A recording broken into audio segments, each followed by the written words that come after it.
Hello, welcome to the Domestic Ginger. Today, well, as you can see, I scorched a pan, and I've actually already scrubbed it quite a bit. Yeah, but that's as far as I could get tired of scrubbing and everything. So what you need is some distilled white vinegar. I put a cup already in there. And then also put a cup of water.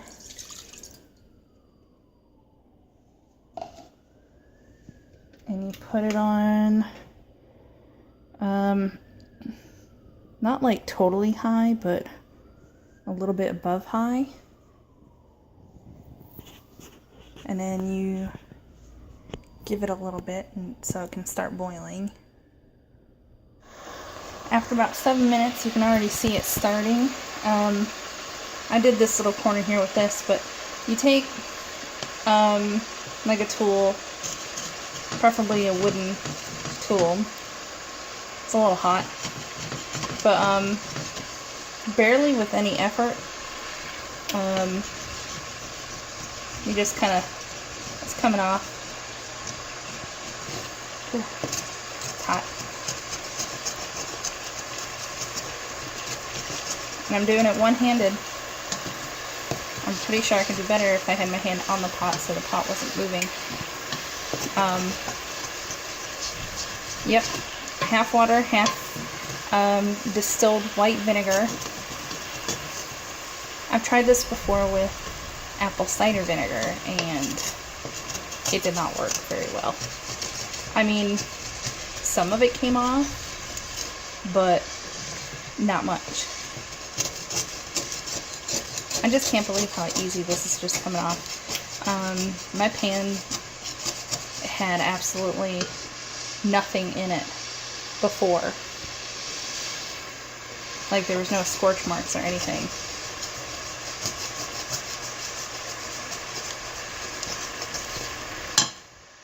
Alright, so I'm going to give this a couple more minutes. So maybe a total of like 15 minutes boiling. And you know, just keep at it with the tool that you're using. Like I said, it's not hard. I'm barely putting any effort into it, and it's just coming right off.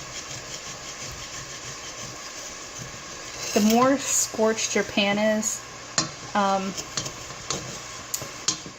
would say add a little bit more white vinegar and let it boil for a little bit longer.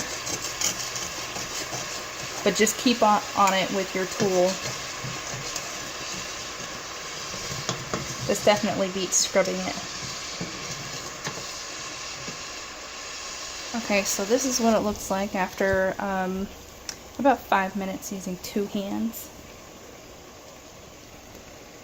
The water had actually gotten so black that I couldn't see where all the bad spots still were. So I poured that out, put more, a cup of water and a cup of vinegar.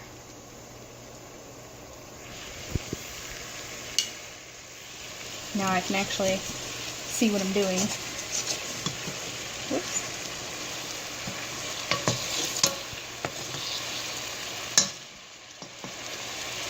A few more minutes and she should be done. After another, I think it was about 7 or 8 minutes, I rinsed it out, and this is what it looks like. It looks really good. Now all you have to do is use a scrubby like this and some dish soap, very little elbow grease. You know, just scrub it out just like this. See, it's not even wet, and it's getting it. This shouldn't, like this last little bit, shouldn't even take you a minute. And then just wash it out with soap and your regular scrubby, and you should be good. Alright, after about a minute of scrubbing, this is the end result. As you can see, it's perfect.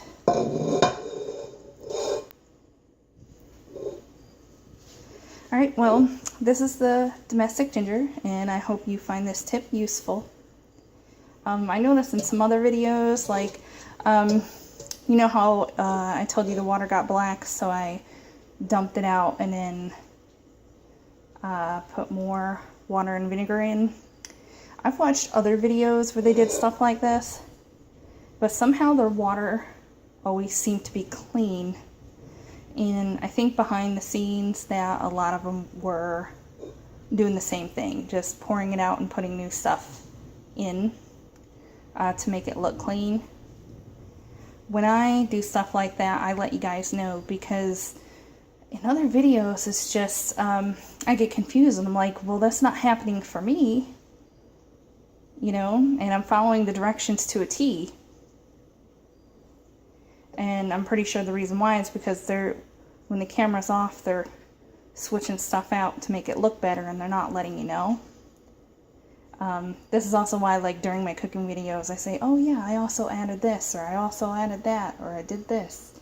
It's because you can't really get the same experience if you don't know every single thing that's going on when the camera is off. That's why I like people who actually have the camera on the entire time they're doing something with no edits. Unfortunately, I can't do that. So anyway, like I said, I hope you find this useful, and I hope you have a good one.